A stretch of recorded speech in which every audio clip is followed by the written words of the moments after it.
আল্লাহ রাব্বুল আলামিন পবিত্র কালামে হাকিমে শুরু থেকে শেষ পর্যন্ত সমস্ত নবীদের নাম ধরে ডেকেছেন। ইয়া আদম উসকুন আনতা ওয়া যাওজুকাল জান্নাহ, হে আদম তুমি এবং তোমার স্ত্রী জান্নাতে বসবাস করো। কি বলছেন? ইয়া আদম, আমরা ইয়া শব্দের অর্থ হলো হে, আমরা ইংরেজিতে বলে হ্যালো, হ্যালো এক্সকিউজ মি এরকম বলে। বাইরে কিছু ইংরেজি দেশে গেলে দেখবেন, আমাদের দেশে কিছু স্মার্টফোন আসছে, এগুলা মানে বাংলা জানে ইংলিশ কইতে চায়, এক্সকিউজ মি হ্যালো, হ্যাঁ এটা তো মানুষের দৃষ্টি আকর্ষণ করে। আরবিতে এটাকে বলা ইয়া, আরো কত হরফ আছে ইয়া আয়া হায়া এরকম। তো ইয়া অর্থ হলো হে, ইয়া অর্থ কি? হে, এই রাসেলের বাপ, আমরা বাংলায় গ্রামের ভাষা বলি এই রাসেলের বাপ, এই খাদিজার বাপ, এরকম করে ডাকি না? আরবিতে এই বলাটাকে বলে আরবিতে ইয়া। তো আল্লাহ ইয়া সম্বোধন করেছেন, ইয়া আদম, হে আদম উসকুন আনতা ওয়া যাওজুকাল জান্নাহ, তুমি আর তোমার স্ত্রী জান্নাতে বসবাস করো। ইয়া ইব্রাহিম কদ সাদ্দাকতা রুয়া, হে ইব্রাহিম তুমি তোমার স্বপ্নকে বাস্তবায়ন করেছো। ওই যে স্বপ্নে দেখাইছিলেন ইসমাইল কুরবানি করার কথা, তিনি যখন করলেন এটা, আল্লাহ বলেন ইয়া ইব্রাহিম তুমি তোমার স্বপ্নটাকে বাস্তবায়িত করেছো, ধন্যবাদ। এরপরে জাকারিয়াকে বলছেন, ইয়া জাকারিয়া ইন্না নুবাশশিরুকা বিগুলামিন ইসমুহু ইয়াহইয়া, হে জাকারিয়া আমি তোমাকে একটা সন্তানের, একটা বান্দার সুসংবাদ দিচ্ছি যার নাম হবে ইয়াহইয়া। এখানেও তার নাম ধরে রেখেছেন ইয়া জাকারিয়া। এরপরে বলছেন ইয়া মূসা, হে মূসা লা তাখাফ, মূসা তুমি ভয় পেও না। মূসা আলাইহিস সালাম সাপ দেখে লাঠি দিচ্ছেন, লাঠি যখন সাপ হয়ে গেল ওটা দেখে ভয় পেয়ে গেছেন, আল্লাহ বলেন ইয়া মূসা লা তাখাফ, তুমি ভয় পেও না। এরপরে ইয়াহইয়াকে বলছেন ইয়া ইয়াহইয়া খুযিল কিতাবা বিকুওয়া, হে ইয়াহইয়া তোমাকে যে কিতাব আমি দিয়েছি কিতাবটাকে শক্ত করে ধারণ করো, মানে পাজা করে ধরে না, ওইটাকে শক্তভাবে আমল করো। সব জায়গায় সমস্ত নবীদের 25 জন নবী রাসূলের নাম আসছে, বহু জায়গায় বহু নবীদেরকে আল্লাহ এভাবেই ডাকছেন নাম ধরে, ইয়া আদম, ইয়া ইয়াহইয়া, ইয়া জাকারিয়া, ইয়া আদম, ইয়া ইব্রাহিম, ইয়া মূসা।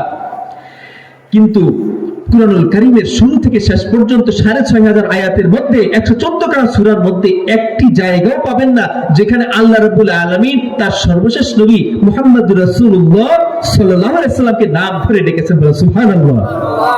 তার সৃষ্টি, তারই উম্মত, তারই বান্দা, তাকে তিনি এতটুকু সম্মান না করলেও পারতেন, তারপরে তাকে সম্মান দিয়েছেন। কত আদব করে, লিহাজ করে, স্নেহ করে, ভালোবেসে তাকে বলছেন ইয়াসিন। তো চেয়ারম্যান যিনি হয়েছেন তার নাম ধরে ডাকে না, তাকে বলে চেয়ারম্যান সাহেব। সমাজে যারা আলেম হয়েছেন তাকে বলে হুজুর, আবার তাকে বলে শায়েখ, ঠিক না ভাই? নাম ধরে ডাকে না, আদবের সাথে শ্রদ্ধা করে ডাকে। তো আল্লাহ রাব্বুল আলামিন আবার কখনো কখনো আমরা স্নেহ করে নাম দিয়ে ডাকি, তাকে অন্য নামে ডাকি।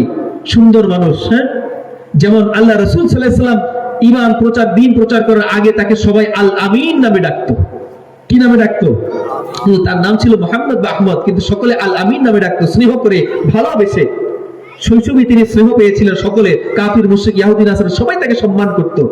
কিন্তু যখনই সত্যের পথে ডাকলেন মানুষকে, তখনই তিনি মানুষের শত্রু হয়ে গেলেন।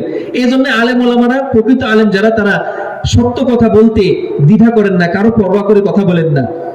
এটা একটু ঠোঁট কাটা হন, এদেরকে পছন্দ, আর এরাও সেরকম হন যে কে আমাকে পছন্দ করলো না করলে এটা লেহাজ করে চলেন না। তারা চিন্তা করেন যে আল্লাহ এবং তার রাসূল আমাকে ভালোবাসবেন কিনা, এরকম চিন্তা করে কথা বলেন। তো বলতেছিলাম কি, কোথায় ছিলাম?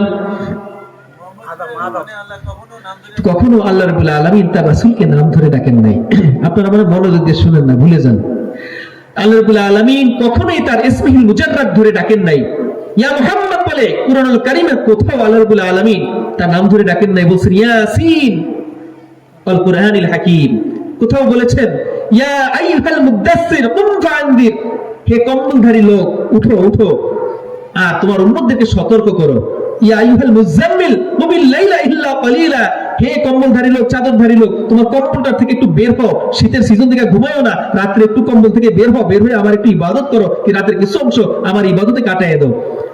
কম্বলধারী লোক, চাদর পরিহিত লোক, ইয়াসিন, কত সুন্দর সুন্দর নামে আল্লাহ রাব্বুল আলামিন ডেকেছেন। কোথাও কুরআনুল কারীমের শুরু থেকে শেষ পর্যন্ত কোথাও আল্লাহ রাব্বুল আলামিন তার রাসূলকে, তার হাবিবকে নাম ধরে ডাকেন নাই। বলে সুবহানাল্লাহ। এত সম্মান তাকে দিয়েছেন। এই রাসূলের প্রতি যদি আমাদের মুহাব্বত না থাকে, পরকালে তার সুপারিশ পাওয়া যাবে?